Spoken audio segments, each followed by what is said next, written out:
Bonjour à tous et bienvenue dans ce nouveau format sur cette chaîne YouTube Investir en Startup. J'ai le grand plaisir aujourd'hui de recevoir deux personnes très expérimentées en investissement en startup que j'ai nommées Damien et Laurent. Salut Damien. Salut Corentin. Salut Laurent. Salut Corentin.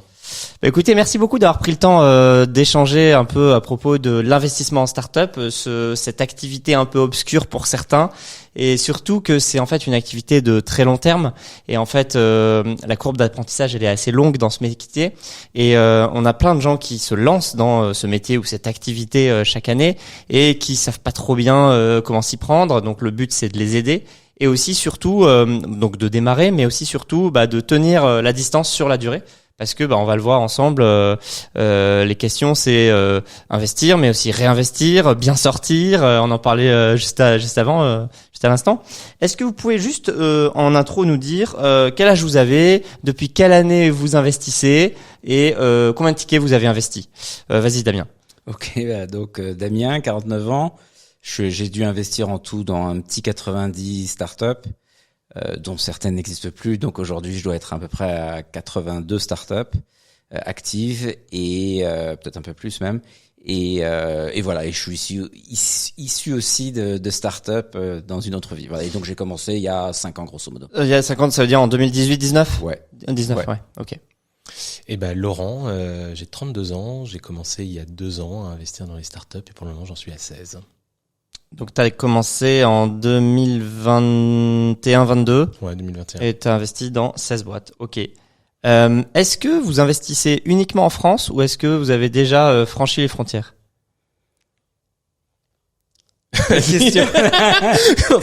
Écoute, moi j'habite en Belgique, donc j'ai investi pour la forme dans une boîte de start-up belge, malheureusement qui n'existe plus. Alors je sais pas si c'était un bon exemple, et sinon je suis à 85%, allez 80% en France et le reste aux US. Aux US, ok. Ouais. Non, moi je crois exclusivement en France et de toute façon je faisais ça aussi avec vocation de faire du réemploi, ce qui m'a obligé à investir en Europe. Tu peux expliquer le réemploi, ce que c'est ?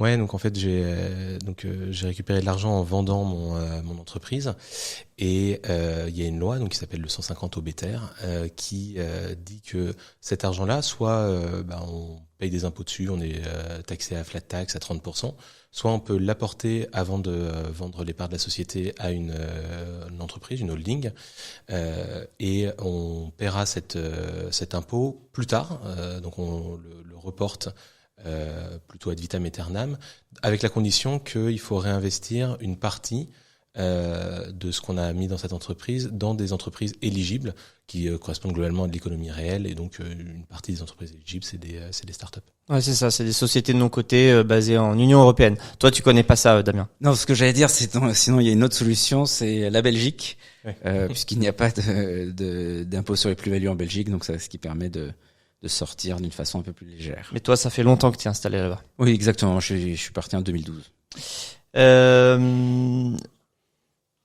Combien de sociétés sur toutes vos sociétés, 16 sociétés, 20 sociétés, 100 sociétés, peu importe, combien connaissent une très belle croissance, combien sont un peu des pépites ? Quel pourcentage ou quel nombre dans votre portefeuille vous considérez que là, il y a vraiment des boîtes hyper belles que vous allez vraiment suivre de près ? Moi, je dirais 10%. Ouais, je suis dans ma tête 3 sur 16. Ok. Donc entre 10 et 20% de très belles boîtes. Il y a combien de boîtes dans votre portefeuille ou quel pourcentage dont vous vous dites « Oula, ça va être chaud, je pense que dans les 2-3 prochaines années, elles vont faire faillite ». Vas-y, nomme-les surtout. Donc sans donner de nom. Ouais, 40% je dirais.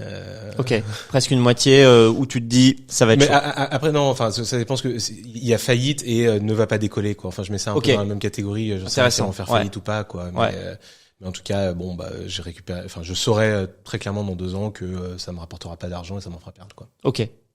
Moi, je pense que j'ai déjà une bonne partie d'écrémage en 2023. Je suis assez confiant sur les autres. Et en 2023, et je pousse aussi en 2024, certaines à faire des rapprochements industriels. Parce que justement, si elles sont un petit peu fragiles en financement, en trésorerie. Voilà, aujourd'hui, je pense qu'il y a un vrai sens à se rapprocher de concurrents et de petites structures, en faire un leader français ou européen. Je trouve, voilà, donc c'est ce que je pousse depuis 18 mois. Ok. Ça c'est intéressant justement. Tu dis je pousse. T'es plutôt actif dans les boîtes dans lesquelles t'investis. Est-ce que t'es au board? Est-ce que c'est quoi ta relation avec les fondateurs? Alors, je suis dans beaucoup. Surtout, ce qui est important aussi, c'est que j'investis. C'est vrai qu'on n'en a pas encore parlé, mais j'investis surtout en pré-seed. Donc un petit peu en late stage, mais très peu sur la majorité. Donc quand on est en pré-seed, c'est vrai que les startups ont souvent besoin de conseils de personnes qui ont déjà fait ce genre de choses. Donc là, je suis souvent au board, et quand je suis pas au board, je suis dans des shadow boards pour avoir un double board, on va dire. Mon téléphone est toujours ouvert et ils savent très bien qu'ils peuvent m'appeler sans problème. Par contre, c'est vrai, et je l'ai encore dit ce matin dans un message WhatsApp à une de mes startups, c'est vrai que parfois je peux être un peu chieur, parce que quand j'ai une idée, je dis pas que j'ai raison, mais je veux qu'on m'explique que j'ai tort. Et donc parfois ça peut être un peu tendu, mais jusqu'à présent, souvent, les startups, sans prendre le melon, mais les startups qui n'existent plus aujourd'hui, je leur ai toutes dit de faire le contraire de ce qu'elles ont fait. Voilà. Ouais, disons que tu dirais quoi? Tu dirais que les fondateurs en question, ils ont été un peu obtus dans leur stratégie. Ils ont pas écouté, que ce soit tes conseils ou d'autres, mais ouais. J'en prends une des dernières, par exemple, en 2023, qui a coulé. Par exemple, ils étaient plutôt sur un exit, sur une revente. Je ne sais pas pourquoi ils ont avancé avec un seul interlocuteur. Et tout de suite, je leur ai dit, mais c'est pas logique. Vous avez potentiellement 10 cibles, au moins t'en sélectionnes 3. Tu t'avances avec les 3 et après tu vois ce qui donne. Et eux étaient sûrs que ça allait marcher avec le premier. Et au moment où il n'y a plus de trésorerie, voilà, il y a plus personne. Et c'est finalement lui qui va l'acheter au tribunal. Exactement. Et je l'avais écrit, signé, et voilà. Mais on n'a pas fait ce moment-là. Classique. Toi, Laurent? C'était quoi déjà la question? C'était sur en fait, à quel point t'accompagnes les boîtes? Est-ce que t'es au board? Donc board 0, on me l'a déjà proposé quelques fois, et c'est quelque chose qui moi me plaît pas du tout, parce que en fait ce que j'aime pas trop, c'est sur le board, c'est le côté engagement long terme. Enfin c'est un peu comme ça que je le perçois. C'est on va mettre en place une routine, et en fait je sais pas combien de temps je suis pertinent, et j'ai envie d'aider autant que je peux quand je suis pertinent. Ok. Donc c'est un truc sur lequel j'ai jamais dit un non brutal, mais je suis plutôt frileux j'aime pas trop la forme un peu officielle du truc. Ouais, t'es plus en mode ce que disait en fait Damien tout à l'heure, mon téléphone est ouvert.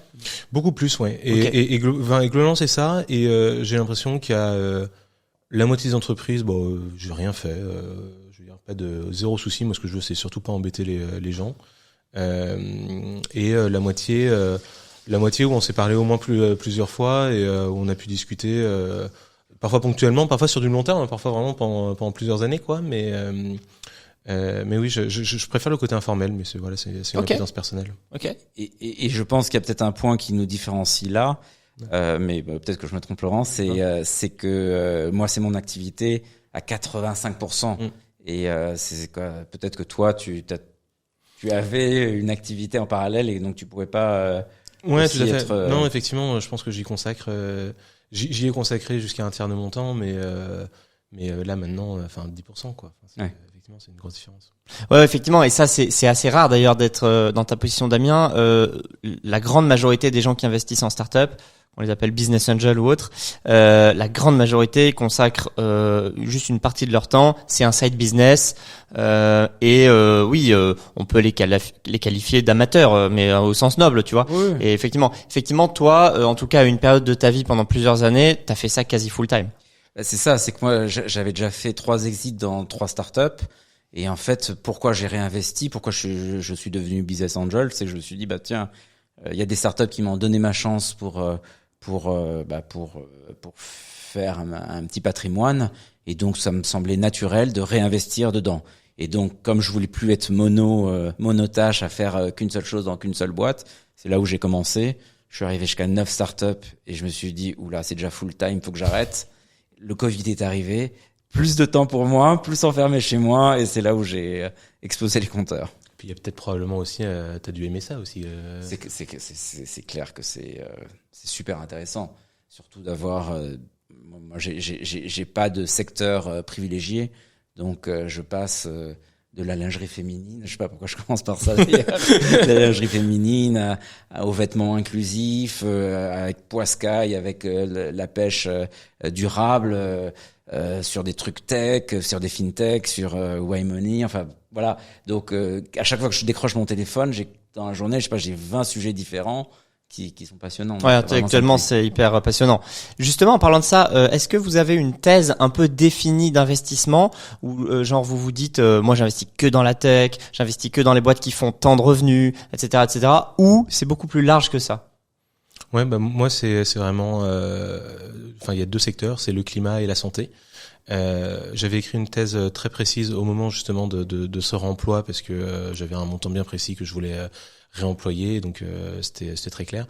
Et à la fin de ça, c'est plus, je me suis mis à aimer, donc j'ai un peu mordu à l'hameçon et donc on a réécrit une deuxième thèse avec ma femme pour repartir sur une nouvelle lancée. Ok, donc ça c'est marrant. T'as vraiment mis un cadre assez fort dès le début et t'en as pas dérogé quoi, t'en es pas sorti. Oui, alors, du coup, je peux même dire, enfin, mon but, c'était d'investir dans 20 startups, 10 000 à 50 000 euros par startup. Donc, climat et santé, à peu près 10-10. Le 20, c'était, un conseil un peu générique, que je voyais, qui était, faut diversifier peu quoi. Je me rappelle qu'on s'était eu au téléphone à l'époque. Ce conseil ne venait pas de nulle part. Non, mais c'est vrai, c'est ce que j'ai fait. Moi, je connaissais pas le sujet. Je connaissais le sujet entrepreneurial, pas le sujet investissement. Et quand je suis passé là-dessus, je me suis dit, il faut que je essaye de téléphoner à des gens qui connaissent ce sujet. Effectivement, t'avais passé du temps à m'aider et je te remercie pour ça.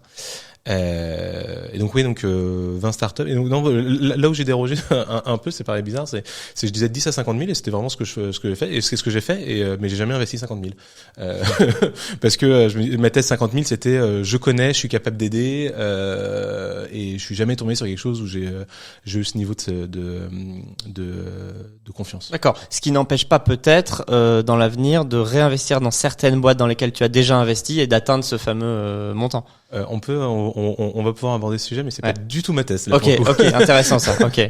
Toi, Damien?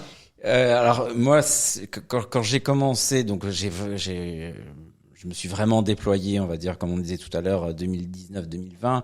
Mais les quelques tickets que j'avais mis à partir de 2017, c'était. Alors maintenant, c'est très à la mode, donc j'aime pas l'utiliser, mais c'était des sujets impact. Je crois la première startup, c'était Poiscaille, donc tu vois. Dans ma famille, j'ai des marins et qui prennent. On a ça en commun alors. Voilà, exactement, qui prennent la mer avec leur ciré jaune. On ne sait pas s'ils vont revenir. Et c'est vrai que le premier ticket, on en parlera peut-être tout à l'heure. Le business plan, je l'ai regardé, mais c'était la cause qui m'intéressait. Ouais. Pêche bateau de moins de 10 mètres, pêche à la ligne, enfin bon. Fondateur quand même assez passionné et passionnant. Exactement, Charles. Ouais. Et donc voilà, ce genre de choses, ou même dans la lingerie féminine avec nous, c'était pour chaque commande, ça peut paraître ridicule, mais un sous-vêtement est donné à une association de femmes en difficulté. C'est ce côté que j'aime bien. Ou après dans la mobilité réduite, dans le voyage, j'ai quand même investi dans le voyage à mobilité réduite en plein lockdown. Donc les gens m'ont regardé. Tu investis dans le travel pendant que tout est fermé. Ouais, mais c'est une niche de marché et quand ça va réouvrir, ça va exploser. Donc voilà. Donc au début c'était très impact et après quand tu te dis il faut diversifier. J'étais issu de l'e-commerce, donc je suis allé dans l'e-commerce et j'ai multiplié, voilà. Mais après, c'est un vrai plus pour moi s'il y a un sujet impact plus ou moins important dans le projet. Ok. En termes de maturité de boîte, tu rentres à quel moment? Très tôt. Ok. Il te faut du chiffre d'affaires forcément ou pas? Bonne question. Tu vois, j'étais en train de me la poser. Non, ça m'est arrivé sans chiffre d'affaires. Et là, quand tu es allé sans chiffre d'affaires, est-ce que tu connaissais les fondateurs? Ou est-ce qu'il y avait un truc qui te disait, qu'est-ce qui t'a convaincu? Parce que pour aller dans une boîte sans chiffre d'affaires, c'est quand même, tu vois, un step encore au-dessus, quoi. Oui, je connaissais les fondateurs et là je suis en train d'investir dans l'une où je connais bien les fondateurs. Il n'y a pas de chiffre d'affaires, il y a juste un projet. Mais on l'évoquera sûrement tout à l'heure. Mais pour moi, l'humain est très important dans ce métier, le choix de mes startups. Donc, Oui, parce que ce qu'il faut comprendre, alors des fois ça nous est reproché ça par des first-time entrepreneurs qui nous disent ouais mais nous on n'a pas encore fait de chiffre d'affaires, vous n'investissez que chez les serial entrepreneurs quand il n'y a pas de chiffre d'affaires. Oui, mais en fait pourquoi, c'est quoi le point de vue d'un investisseur là-dessus? Enfin Laurent, tu donneras tien aussi. C'est qu'en fait c'est très risqué d'être business angel et en fait un serial entrepreneur, en fait on enlève le risque d'exécution. En fait on sait qu'il a réussi à créer, développer et vendre une boîte auparavant. Donc on enlève une grosse partie du risque en se disant ok, il sait générer du chiffre d'affaires, il sait générer de la marge et il sait vendre une boîte. Et c'est pour ça en fait qu'on dit le pré-revenu c'est compliqué, on n'y va que dans certains cas. Toi, c'est quoi ta vision Juste si je peux, excuse-moi de te couper, ce qui est important, moi ce qui me dérange avec les serial entrepreneurs, c'est du coup, il y a un impact, mais on va sortir du sujet, sur la valorisation. Oui. Et ça pour moi, c'est un frein total. C'est je repense à une start-up d'un fondateur qui avait créé une boîte qui a bien réussi. Il a créé la deuxième. Sa valo sans revenu, 20 millions. Waouh. Voilà. Ouais, là, c'était un peu exagéré. Je lui dis, tu le fais sur quoi? Il me dit, bah voilà, je commence à être connu, je fais la télé, je fais ci, je fais ça. Ok. Ouais. Voilà. Oui, c'est un peu exagéré. Ce que je vois, moi, généralement, c'est que le mec, la nana, va mettre une valo, aller un tiers plus haut que, tu vois, la valo de base de 3-4 millions, il va être à 5, 6 ou 7, tu vois. Mais effectivement, 20, c'est beaucoup en France. Ouais. Non, moi c'est pas un critère le revenu effectivement. Okay. Ça me donne pas beaucoup d'indicateurs. Parce que j'ai pas l'impression, peut-être que je vais me faire frapper en disant ça, mais j'ai l'impression que ce soit très dur de générer un peu de chiffre d'affaires en fait. Donc ça c'est pas un critère qui me fait me dire waouh, incroyable, tu vois. Ouais. Bon, ouais, donc non, moi c'est pas un critère. Ouais, c'est intéressant. Je suis plutôt d'accord avec toi.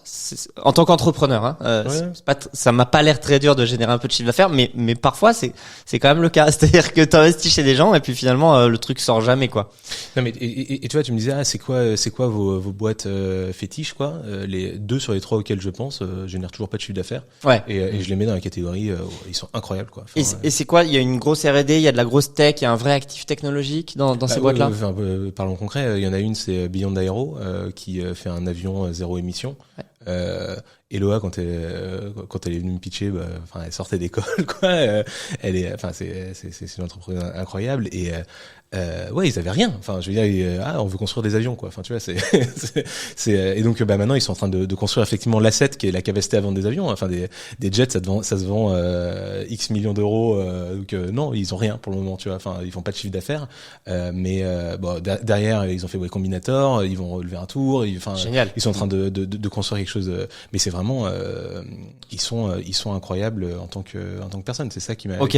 T'as vu une super équipe et tu t'es dit, ok, j'y vais. Et deux points super marrants. C'est le premier, c'est que c'était un de mes premiers investissements. Donc j'étais en train de trembler un peu. Mais qu'est-ce qui se passe exactement? Et ce qui m'a fait, c'est une expérience assez marrante sur cet exemple-là, c'est que j'ai téléphoné à un de mes investisseurs qui investissait dans le tour. Et c'est la première fois, il m'était et il m'a déconseillé d'investir. Il m'a dit ouais, pour un premier investissement, enfin un des premiers investissements, Laurent, c'est pas ça qu'il faut faire quoi. C'est très risqué. Ça t'a encore plus excité.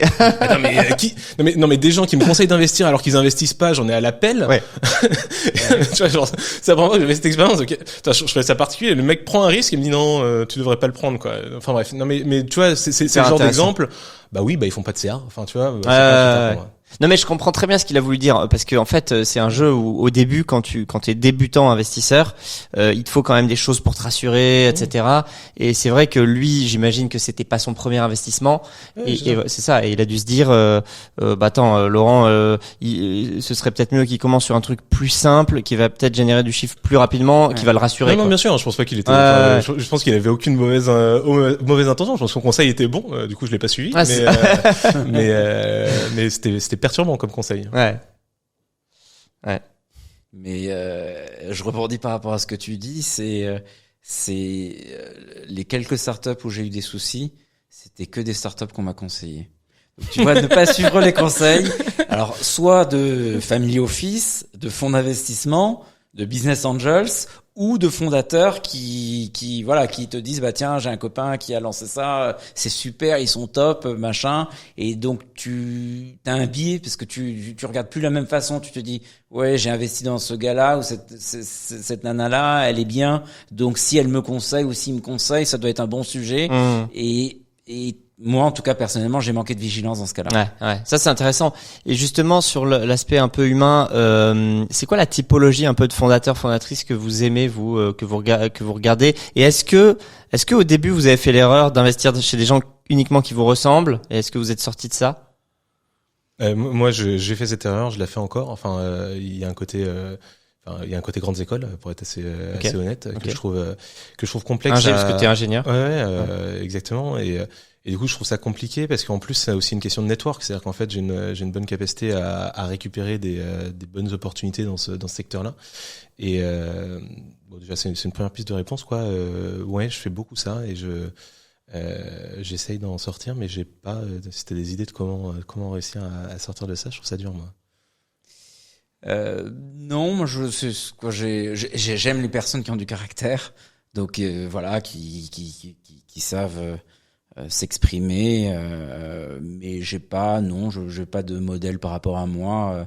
Non, je suis vraiment très ouvert par rapport à ça, mais c'est vrai que comme je disais tout à l'heure, pour moi c'est vachement important et je pense alors j'espère que l'avenir me donnera raison, mais je pense à une personne qu'on connaît tous les trois autour de la table, qui, quand j'ai investi chez elle, dénonce-la. Allez, Aude de plume. Chacun, je pense, a une anecdote sur elle, donc on pourrait faire 1h30 sur elle. Mais voilà, je savais qu'elle était enlevée, le sujet m'intéressait. Donc je lui ai je lui ai demandé si on pouvait se prendre une demi-heure. Elle m'a dit voilà, je suis en plein bouclage, je suis surinvesti, donc bon, j'ai plus de place, tout ça, mais ok, on fait une demi-heure. On a fait 1h30 ensemble, on a parlé de tout sauf du projet Plume.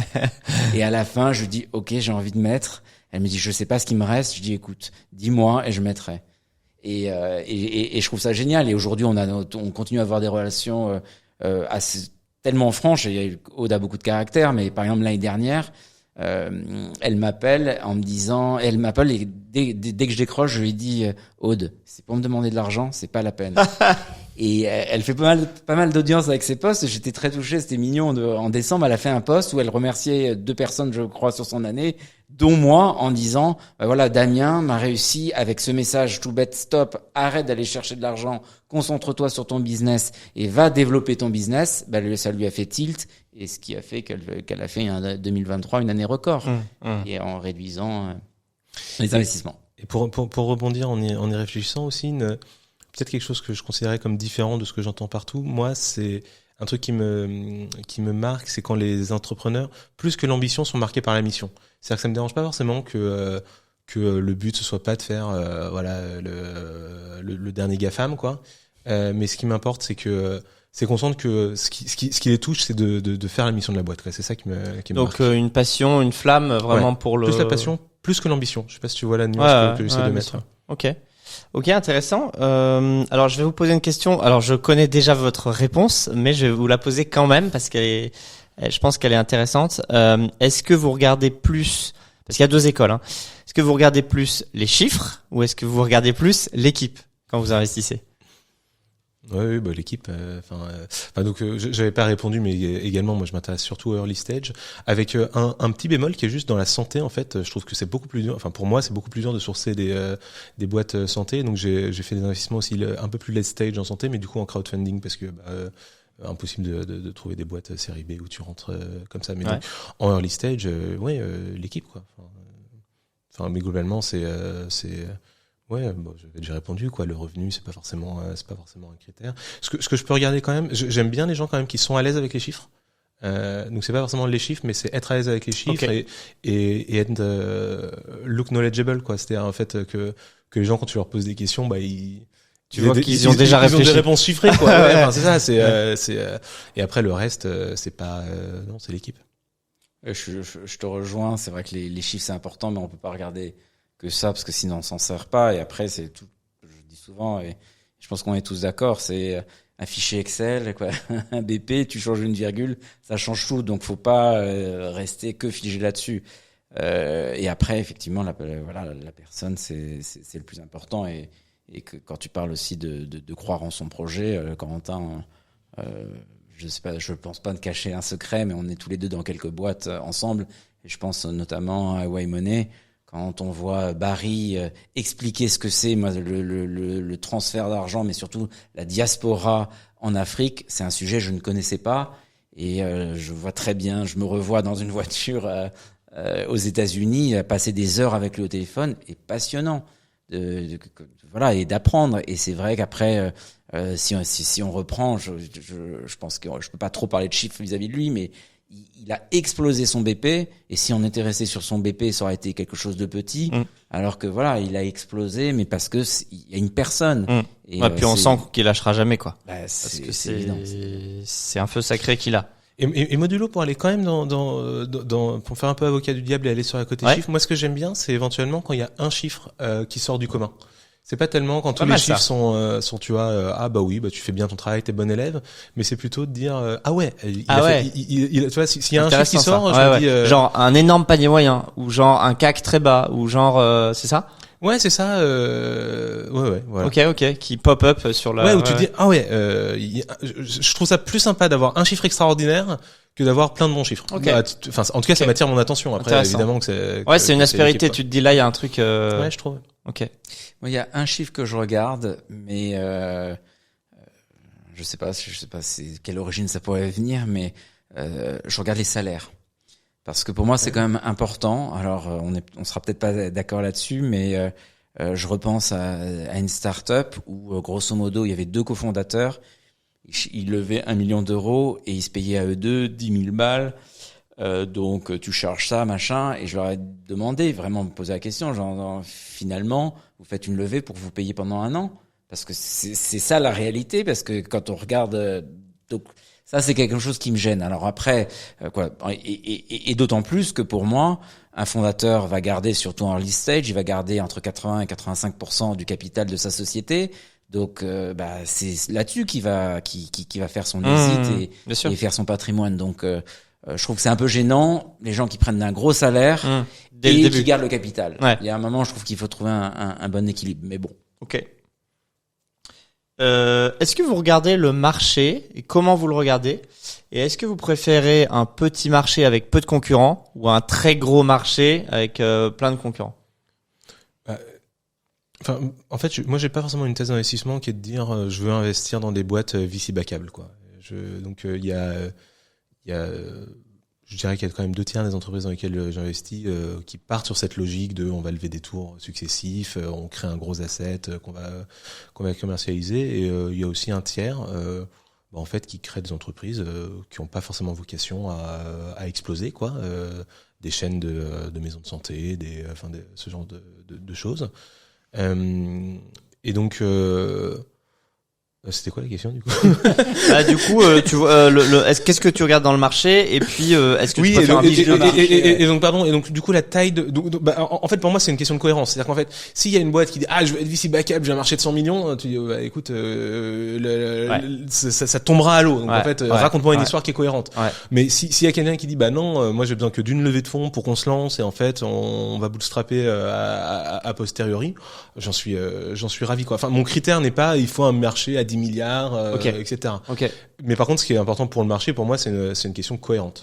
Ouais, encore une fois, la cohérence qui revient. Ouais. Et ensuite, un truc qui me saoule, moi, c'est le bullshit derrière le calcul de la taille de marché, quoi.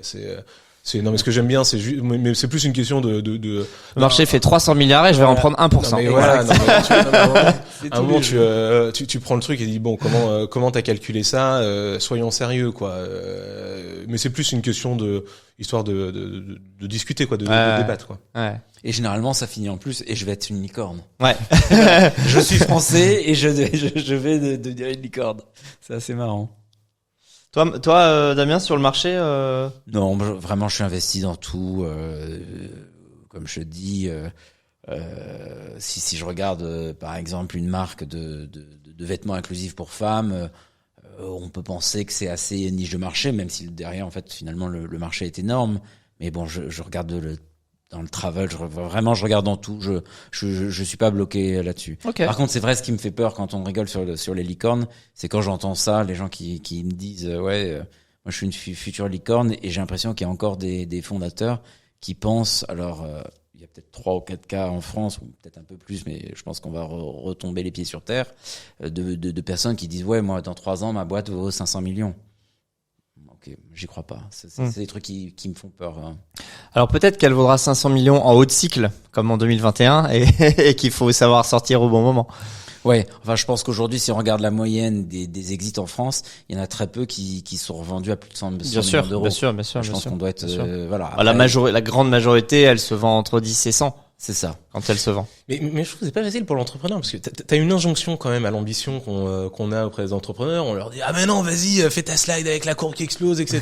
Tu vois et tout le monde leur dit donc bah tu le fais quoi. Enfin tu l'as fait ta slide avec le truc qui explose quoi. Donc enfin je trouve que c'est pas facile de trouver le bon positionnement parce qu'en même temps t'as envie d'être à l'aise avec avec ce que tu présentes.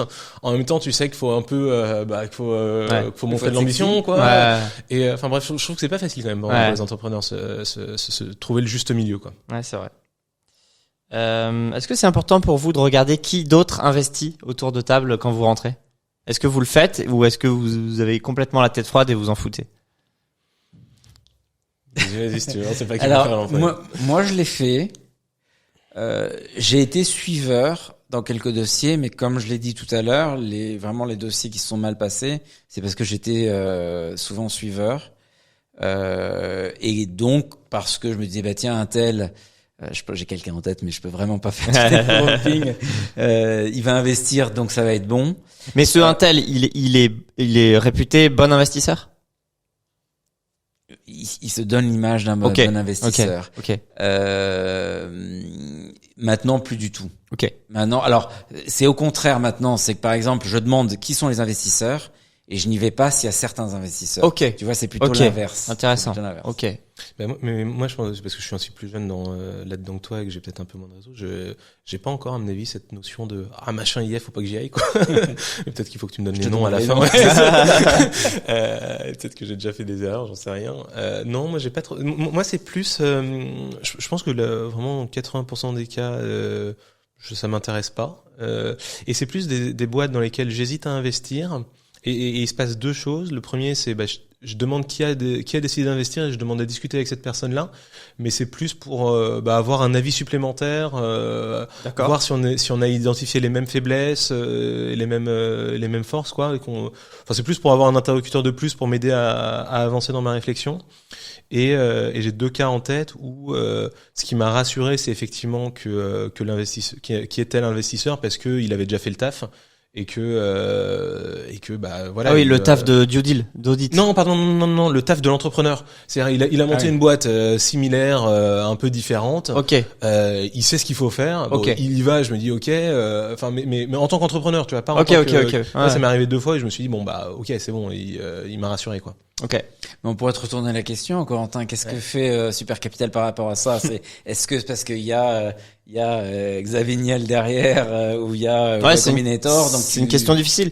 Nous on va quand même regarder les labels un peu quali genre Exa, Y Combinator, etc. Et ça clairement ça va nous donner une indication sur la qualité de l'équipe, la qualité de l'écosystème de l'entrepreneur, etc. Après on a c'est pas un secret, hein, on a investi dans des boîtes qui se sont plantés et dans lesquels des très grands noms avaient investi. Clairement, des très grands noms que tout le monde connaît et voilà. Parce que même ces grands noms, ils se trompent aussi. Il y a un truc intéressant, c'est que 2-3 fois, il nous est arrivé donc d'investir dans une boîte. La boîte a été vendue, on va dire, au rabais et je pense notamment à un exemple, il n'y avait pas de liquidation préférentielle dans cette boîte. Donc pour le coup, on allait récupérer pas grand-chose normalement. Eh ben écoute, en fait, la fondatrice a été hyper fair et je pense qu'elle a été pas mal influencée par les investisseurs de renom qui sont très quali et très connus sur la place. Et en fait, finalement, elle a appliqué une liquide préf. Donc ça veut dire qu'elle a remboursé les investisseurs au prorata de leur investissement, même si elle avait vendu sur une valo inférieure autour de table. Et j'ai trouvé ça hyper fair.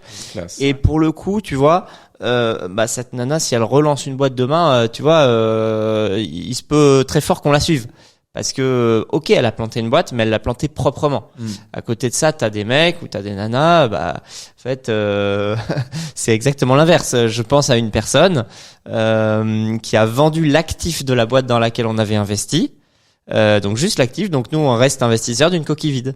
Voilà. Ça, c'est un peu le pire exemple que tu peux voir. Enfin, Ouais, clairement. Voilà. Mais ouais, pour revenir sur le Hexa Y Combinator, quoi. Enfin, je sais que c'est votre thèse, mais moi, je trouve ça surprenant parce que en fait, il y a une surcote de valo sur et donc vous, oui, il vous faut avez tendance. l'accepter. Ouais. Bah ouais, non, mais du coup, t'as tendance à considérer que cette surcote est inférieure à la marque, quoi. Tu vois ce que je veux dire?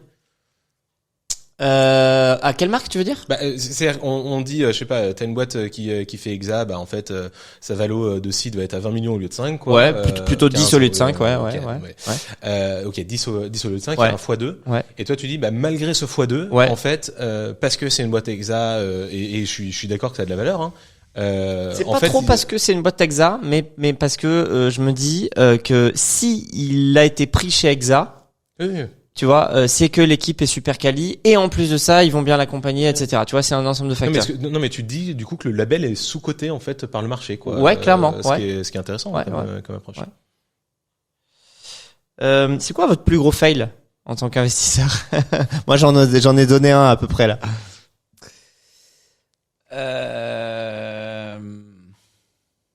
Enfin, ça peut être une faillite ou ça peut être une erreur et après vous vous êtes dit, putain, j'aurais pas dû ou.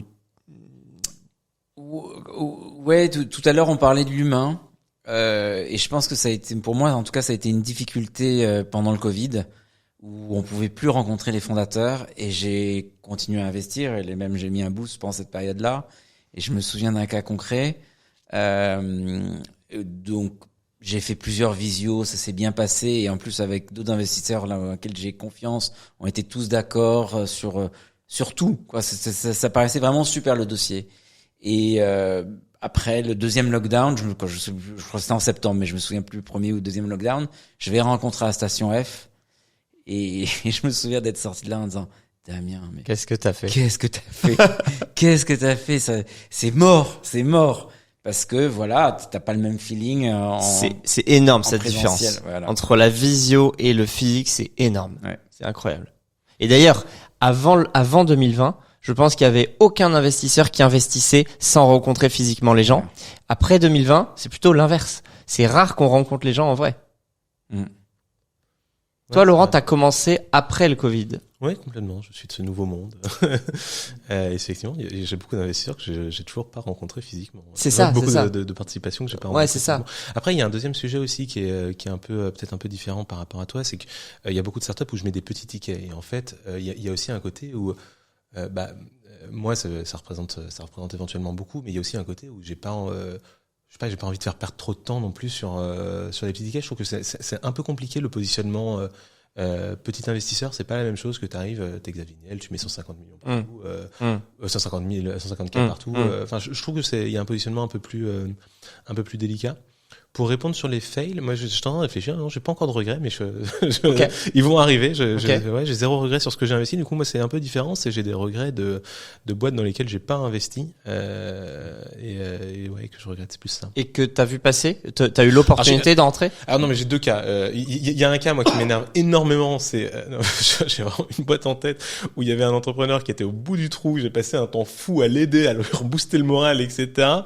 Et 2 mois après, j'apprends sur LinkedIn qu'il a fait une levée de record, etc. et que tout va bien. Et je dis mais tu m'as pas appelé. J'étais vraiment C'est dégoûté. fou. Et la boîte va super bien depuis. Enfin, ça explose. Donc j'ai un petit regret. Ah ouais, c'est fou ça. Non, mais je m'en veux pas non plus. Enfin, je veux dire. Ouais, mais c'est étonnant, ouais. Ouais, bref, ça m'avait. Bon, du coup, le reproche que je me fais un peu, c'est de temps en temps, faut aussi aller, faut garder le contact, quoi. Et j'aimais beaucoup. Non, donc oui, il y a des boîtes où j'ai eu l'opportunité, j'y suis pas allé, je me suis dit je vois que ça se passe bien, je suis content pour eux. Hein, y a pas de, c'est pas, ouais. Enfin, c'est plus ça mes regrets aujourd'hui, c'est de voir des boîtes bien réussies. Et c'est marrant parce qu'à la fois t'es content pour eux et à la fois tu te dis j'aurais dû y aller, quoi. Bon, c'est la vie. Moi, hein. ça m'est arrivé 2 fois de bosser énormément avec d'aider les Ouais, j'ai pu voir, je suis témoin. Et alors il y a 3 d'ailleurs, il y en a une où effectivement je me suis fait insulter alors que j'avais passé des heures avec le gars et je lui ai dit je suis plus investisseur mais si tu veux je te donne un coup de main, il était jeune, voilà, donc je sais plus je répondais le samedi, le dimanche, tout le temps, voilà, et tout d'un coup il s'est mis à m'insulter en disant mais fallait me dire, j'ose même pas dire les mots qu'il a employés, mais il fallait dire tout de suite que t'étais pas intéressé. Je te l'ai dit, relis les échanges. Mais ça m'est arrivé 2 fois où j'étais un peu énervé aussi, où j'ai aidé, et comme toi, la levée de fonds, la levée de fonds s'est fait 2 ans après, et je l'ai appris par hasard dans une soirée investisseur, où je les vois arriver sur le pupitre en disant qu'est-ce qu'ils font là? Ah bah ouais, ils pitchent, super, merci. Bon, je crois que voilà, ça manquait de fair play. Et une autre en Thaïlande, il va se reconnaître comme ça s'il regarde le podcast, où j'ai passé, c'était un super projet. J'ai passé du temps, je lui ai proposé d'investir tout ça, et alors je sais pas si ça existe encore, mais il a préféré qu'un petit fonds d'investissement mette 3 fois plus que moi. Ça c'est intéressant. Je peux reprendre des chiffres ronds, on s'en fout, mais le gars il avait besoin de 100, et on avait construit ensemble, et on avait vu qu'il avait besoin de 100. Je lui proposais de mettre ces 100 là, et un fonds est arrivé en lui disant moi je te mets 300 contre 50. Ouais. Et il a préféré aller avec le fonds. Contre 50% départ? Ouais. Ah ouais. Ouais, mais ça fait partie de la catégorie de regret. Il y a des boîtes pour le coup qu'on pas pris, qui avaient pas besoin de mon ticket, quoi. Et je sais pas si j'aurais dû passer un peu plus de temps. Je savais que c'était des bonnes opportunités, et je me suis pas peut-être pas assez vendu, ou ça fait partie des. C'est intéressant ça. Des petits au début, quand ça arrive souvent au Business Angel, ça les frustre pas mal parce qu'ils se disent attends, j'ai pas été sélectionné, j'ai pas été choisi. C'est vrai. Et je voulais rebondir sur un truc que t'avais dit sur les entrepreneurs qui ont un peu en fait, qui viennent te voir, qui te demandent des conseils, mais qui savent que t'investis. Je trouve que c'est pas facile. Enfin, je pense que t'as raison. Faut essayer de clarifier la situation assez tôt, parce que toi, ce que tu veux sincèrement, c'est aider, quoi. Et oui, effectivement, tu peux investir, mais en fait, c'est un peu de 2 sujets que moi j'ai envie de séparer d'une certaine manière vis-à-vis des gens. Et je trouve ça hyper gênant, en fait, d'avoir des gens qui finalement viennent te demander des conseils, alors qu'en fait, ce qu'ils veulent, c'est se faire bien voir, en fait. Mais je comprends aussi. Enfin, à nouveau, c'est normal, quoi. Enfin, c'est dur de lever en vrai quand t'es une start-up, donc. Mais ouais, je trouve que cette situation un peu ambiguë, elle est pénible. Mais moi maintenant c'est un peu clair, et Corentin t'en es témoin aussi, c'est que je recevais tellement de dossiers et j'investissais plus, que j'ai changé mon profil LinkedIn et j'ai mis Business Angel en retraite. Oui, c'est ça. Ou un truc comme ça, mais toujours investi dans mes projets. Je sais plus, c'est formulé. Alors déjà ça a été très bien parce que j'ai reçu beaucoup moins de dossiers, et comme je voulais m'intéresser à tous les dossiers que je recevais et avoir une réponse personnalisée, ça m'a fait gagner un petit peu de temps. Mais au moins c'est clair, tu vois, quand les gens maintenant me contactent, et si je vois que le sujet peut quand même m'intéresser, je vais dire ok, on fait un call, mais je suis totalement honnête, c'est écrit sur mon profil LinkedIn, j'investis plus, donc voilà, j'aime bien cette transparence là. Ok. Est-ce que quand vous étudiez un dossier, vous avez des red flags? Vous dites ok, je vois ça, c'est sûr j'y vais pas. J'ai l'impression que t'en as. Non, mais je pense que tu dois avoir aussi, Corentin, c'est la table de capitalisation, la table cable, quoi. Si le ou les fondateurs sont en seed, ils ont déjà fait un tour et ils ont plus la majorité. Bien sûr. C'est compliqué, je suis triste pour eux parce que j'ai vu des projets où c'était super intéressant. Tu peux expliquer un peu ça? Ouais. En fait, souvent on dit que dans une première levée de fonds, sur les 2 premières levées de fonds, pré-seed, seed, family et friends, on pourrait les classer de façon différente, mais bon, tu vas lâcher entre 10-15% du capital, et parfois certains ont des investisseurs en face qui les plument, et qui demandent, comme je disais tout à l'heure, 50%, et donc ils vont se retrouver faire un premier tour de table et se retrouver en ayant lâché 45%. Après ils vont faire un petit bridge, parce que en ce moment on entend beaucoup parler de bridge, et ils vont se retrouver à moins de 50%. Et après, en fait, la problématique, c'est ce que je leur dis, à la limite, on pourrait dire, on s'en fout que t'aies 40% ou 70%. C'est juste une question de motivation. Comment lui-même va pouvoir se motiver en n'ayant plus la majorité dans sa boîte. Et après, c'est aussi, il faut voir le tour d'après. C'est quand le VC va arriver. C'est surtout le VC. Ça sera, nous, c'est un tout petit drapeau rouge. Le VC, c'est la première chose qu'il regarde. Et donc, voilà. Ouais, moi c'est plus, je pense sur la personnalité. J'ai un peu du mal quand je sens un ego surdimensionné très tôt. Et notamment un truc que je trouve à nouveau, je trouve ça compliqué pour les entrepreneurs avec qui on dit faut avoir de l'ambition et en même temps faut être humble, quoi. Enfin, tu vois, genre les injonctions sont un peu complexes à gérer. Mais un point que je trouve complexe aussi quand t'es entrepreneur, c'est de pas avoir le biais du survivant sur les levées de fonds. C'est-à-dire, en fait, moi, ce que je trouve compliqué, c'est quand t'as un entrepreneur qui arrive qui a rien, quoi. Et c'est très bien, y a pas de souci. Hein, tout le monde commence avec rien. Hein, et qui te dit ah ouais, telle boîte a levé X millions avec rien. Donc je vais faire pareil, quoi. Et en fait, et en plus, je me sens dans une position un peu désagréable où en fait j'ai l'impression de devoir lui dire moi avec ma perception que il y a peu de chances que ça arrive, quoi. Et qu'il va probablement perdre du temps à essayer d'aller voir des VC qui en vrai sont pas intéressés et qu'il devrait plutôt s'ajuster très rapidement.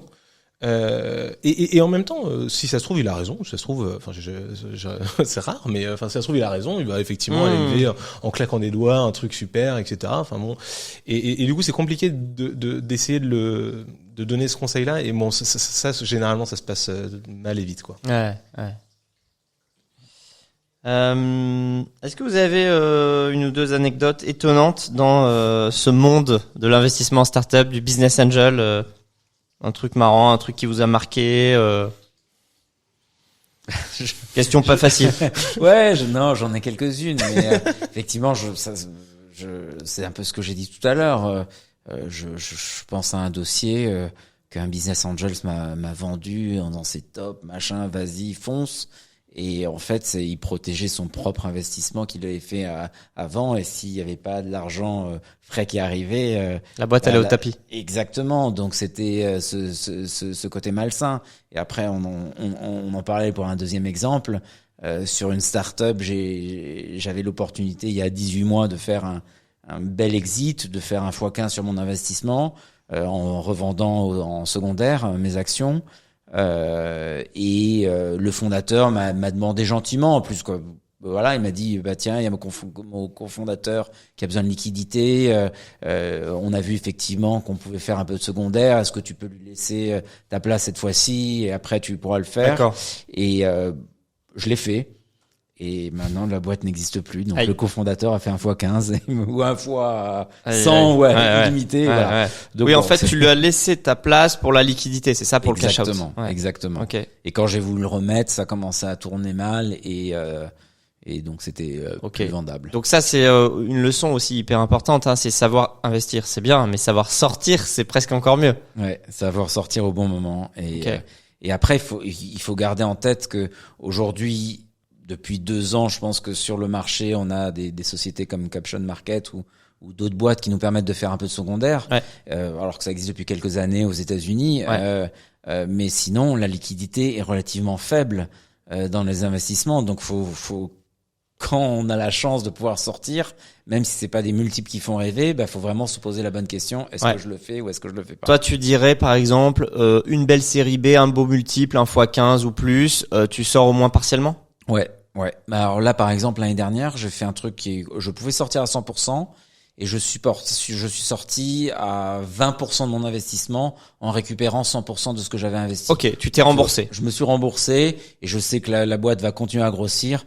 Donc c'est que du bénéf maintenant. Okay. Je trouve que c'était un bon timing. Alors que j'aurais pu faire donc un x5 tout de suite. Ouais. Mais bon, j'avais pas forcément besoin non plus de trésorerie. Donc je crois que c'est un ticket gratuit dans la boîte. Exactement. Ouais. Du coup, je reviens sur anecdote. Moi, j'avais quelque chose de très différent à raconter. En fait, ce qui est marrant, c'est que la boîte que j'ai montée, qui s'appelle Lalilo, en fait, a été très utilisée pendant le Covid. Donc, c'est un outil pour apprendre à lire. Et donc, il y a probablement un tiers des parents d'enfants de 5 à 8 ans qui ont utilisé Lalilo chez eux pendant le Covid. Et je pense qu'il y a beaucoup d'investissements que j'ai fait où, en fait, le match s'est fait super bien parce que on disait, c'est toi qui as créé Lalilo, ça m'a sauvé mon Covid. Et du coup, je pense que l'argument pour lequel on m'a pris la cap table, c'est pas parce que je suis un bon entrepreneur ou quoi que ce soit. C'était juste, tu vois, parce que ton produit était connu. Parce que, et puis les gens disent, je veux dire à mon fils que j'ai discuté avec le fondateur de Lalilo. Ça, c'est drôle. Et ouais, ça crée un peu de lien. Ouais, c'est ma petite anecdote. Ah, c'est drôle. On a un tout petit peu parlé de l'international tout à l'heure, mais pas tant que ça. Est-ce que vous pensez qu'on peut gagner autant d'argent en investissant dans des startups françaises et européennes que dans des startups américaines? Je te vois dubitatif, Damien. Non, mais en fait, oui, on en revient à ce qu'on disait tout à l'heure, c'est les valorisations. Les valorisations aux États-Unis sont pas les mêmes qu'en France. En France, que voilà, si tu arrives à réussir une boîte et la vendre 80, même 50 millions, 80 millions, c'est déjà un beau succès. Aux US, tu vas plus facilement voir des boîtes qui vont faire du 200, du 300, du 400 millions. Et en plus, sur des marchés qui peuvent être encore plus petits.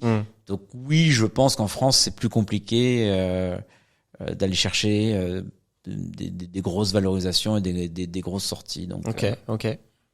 J'ai pas un avis très fort sur le sujet parce que j'ai pas un avis très éclairé, mais je me demande aussi si aux États-Unis, à nouveau, tu vois, effectivement, il y a beaucoup plus de licornes, mais il y a aussi beaucoup de boîtes qui se plantent. Donc, est-ce que ta probabilité d'avoir investi dans une boîte qui devient énorme est plus forte aux États-Unis qu'en France? Je sais pas. Peut-être pas forcément, mais moi je dirais que ce qui change, c'est la liquidité. En fait, il y a plus de liquidité aux US, et il y a plus de portes de sortie finalement. Parce que notamment nous, les marchés cotés, les IPO, il y en a pas beaucoup, quoi. Non, et puis il y a un truc psychologique de c'est possible. C'est-à-dire en fait, tant que ça n'existe pas, en fait, on considère que c'est impossible. Et puis une fois qu'on aura un GAFAM qui sera français, on se dira en fait c'était. Ça c'est la question, français ou européen. Je sais pas si vous avez vu, mais en septembre 2023, donc il y a quelques mois, c'est la première fois qu'une boîte européenne tech a acheté une autre boîte européenne tech pour plus d'1 milliard.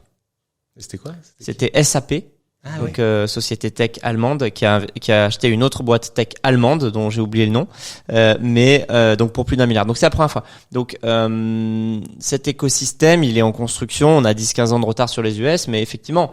Ça arrive. Mais je suis d'accord, mais tu vois, sur le 10-15 ans de retard, il y a aussi un truc là, quand on investit en seed, en fait, ces histoires-là, elles sont pour peut-être pas 10-15 ans, j'espère pas, mais en tout cas, 8 pour ans, un horizon, pour 8 ans, c'est ça l'histoire. Donc, le marché est aussi, il y a aussi une bonne dynamique, quoi. Donc, bien sûr, ouais. J'ai pas un avis très éclairé là-dessus. Moi, ce que je pense vraiment, c'est que ce qu'ils ont vécu aux US entre 2005 et 2015, on va le vivre là. Entre 20 et 30. Entre 2020 et 2030, tu vois. Et je pense qu'il y a des marchés, et je pense que tu diras pas le contraire, Corentin, mais il y a des marchés qui sont encore sous-exploités.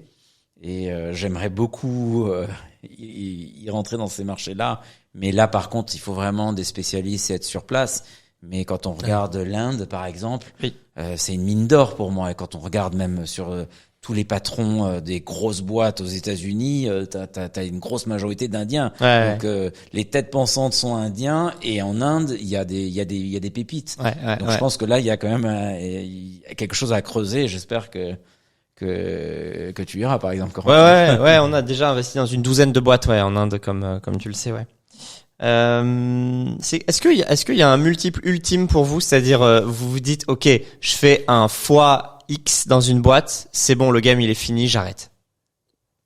Non, enfin, en fait je fais pas ça pour me dire que je suis break-even ou personnellement, je sais pas ce que ça veut dire. Non, j'ai pas de non, personnellement non, enfin au contraire, je trouve que ça veut dire en fait l'activité en elle-même, je la trouve intéressante en soi, en fait, c'est pas juste financier, quoi. Ouais, OK.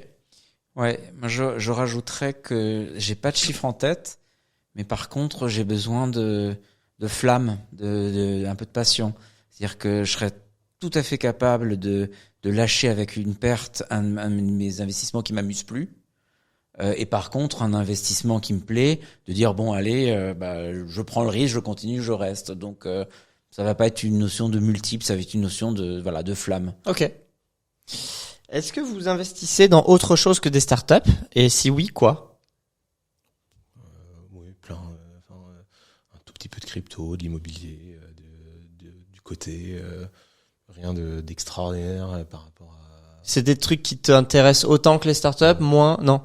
Non. Et startup, je suis pas sûr que ce soit une très bonne idée en soi. C'est vraiment, j'aime ça. Je pense avoir c'est peut-être un peu prétentieux, mais un peu de connaissances sur le sujet. C'était lié au fait d'avoir été entrepreneur, etc. Donc, alors que l'immobilier, je suis pas plus malin que le premier venu, quoi. Alors le côté, je t'en parle pas. Je connais rien à rien. L'entrepreneuriat un petit peu, ça crée de la valeur, je trouve ça bien. Enfin, c'est très différent dans mes catégories d'investissement par rapport à tout le reste. Le reste, c'est j'essaie de faire mon bon élève, quoi. Tu vois.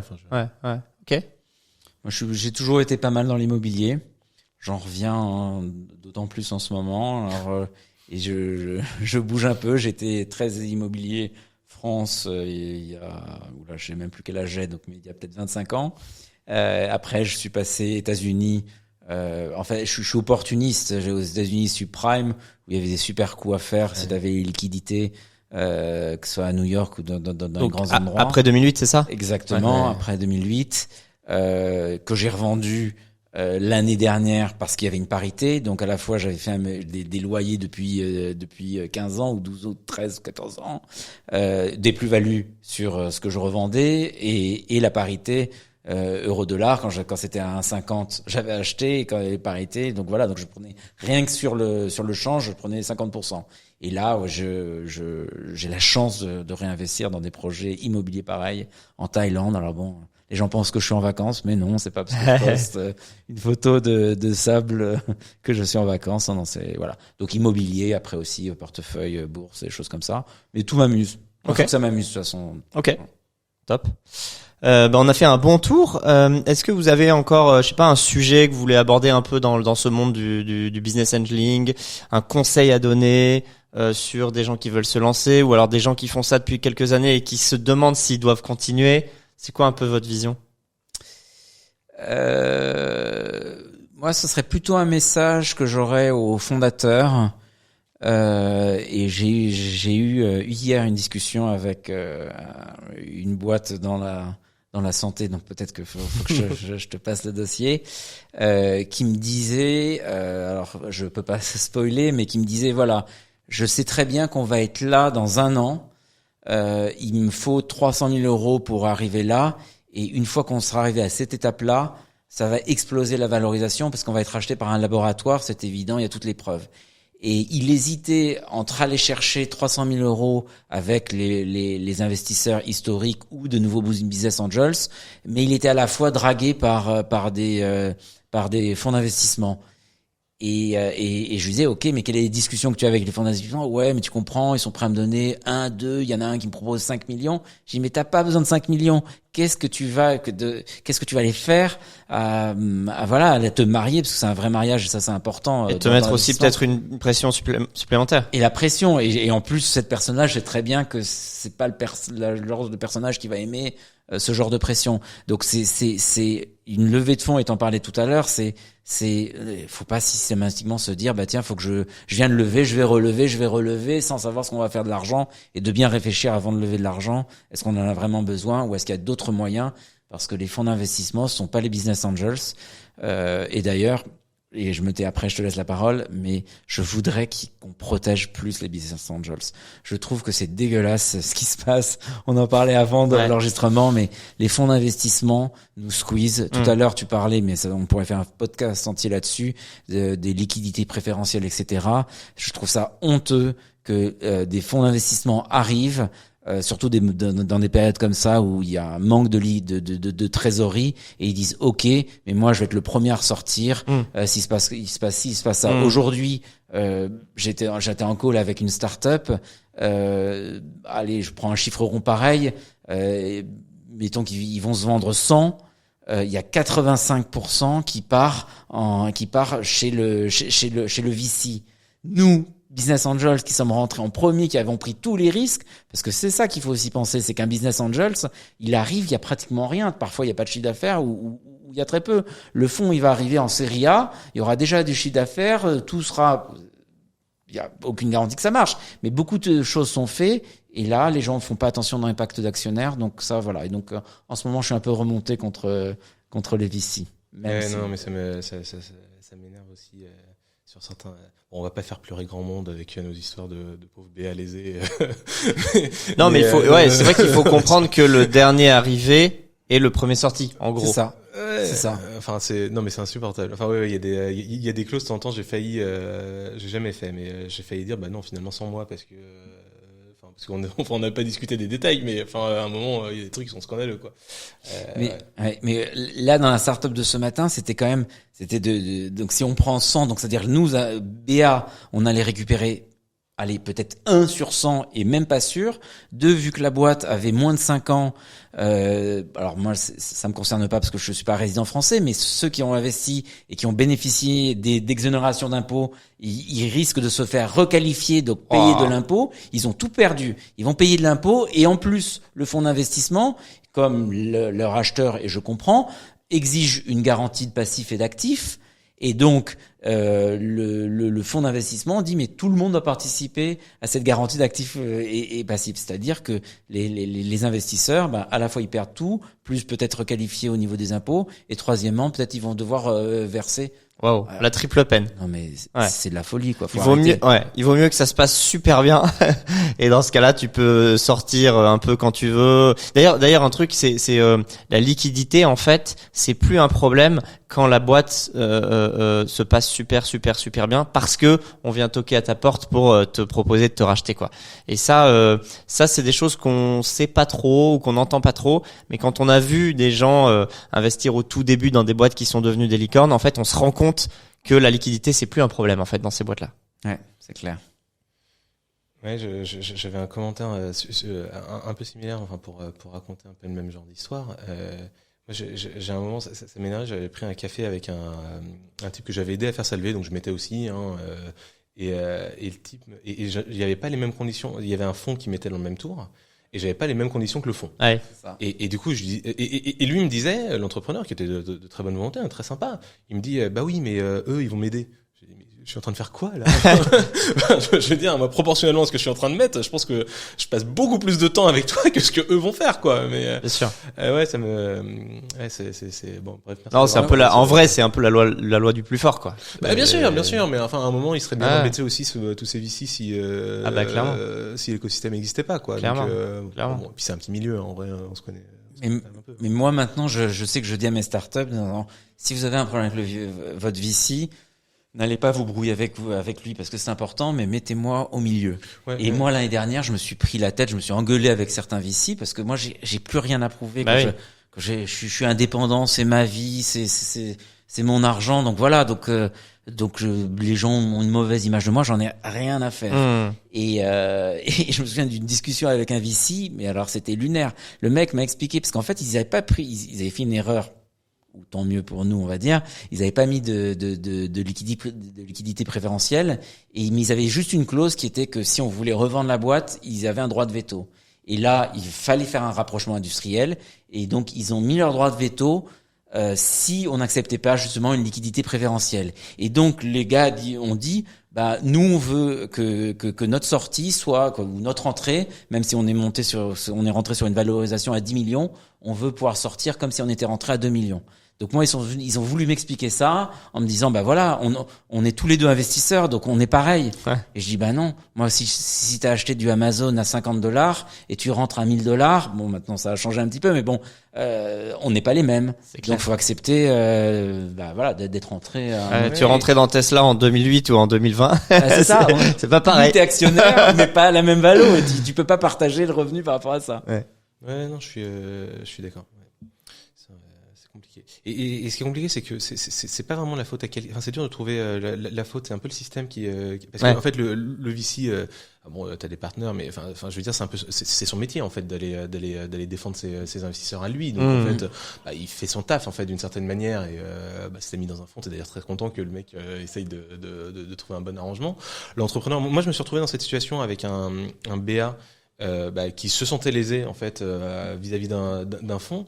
Et enfin c'est très gênant en tant que, alors je pense que je manquais aussi un peu d'expérience à l'époque. Toi t'étais fondateur. Oui, moi j'étais fondateur. Ouais. Donc en fait il y avait papa et maman, quoi, tu vois. Enfin c'était un peu compliqué et bon je pense que je manquais d'expérience. Je pense que je ferais les choses un peu différemment maintenant. Mais ouais, le type se sent lésé. Il y a le fonds qui est en train de faire son travail, de négocier des choses. Enfin tu vois, enfin c'est pas facile quand même comme situation. Mais ouais, merci d'avoir apporté le sujet. Et moi, l'anecdote qui est marrant, c'est que là, je suis un petit peu remonté contre les fonds parce que c'est ces derniers temps, mais mes réunions de famille sont assez intéressantes parce que j'ai mes 2 sœurs qui travaillent chacune dans un fonds. Une dans le leader français, une autre dans les repas de famille doivent être animés. Voilà, exactement. Donc la bagarre Business Angel versus VC, on l'a souvent à Noël. C'est drôle ça. Repas de Noël, quoi, c'est ça. Bah écoutez, merci beaucoup Damien et Laurent d'avoir accepté l'invitation et surtout d'avoir partagé un peu tous les backstage de votre carrière d'investisseur, de business angel. Merci à tout le monde de nous avoir écoutés et ou regardés. Abonnez-vous évidemment à la chaîne si ce contenu vous a plu et évidemment contactez-nous Super Capital pour rejoindre la communauté d'investisseurs. À très bientôt. Merci. Merci.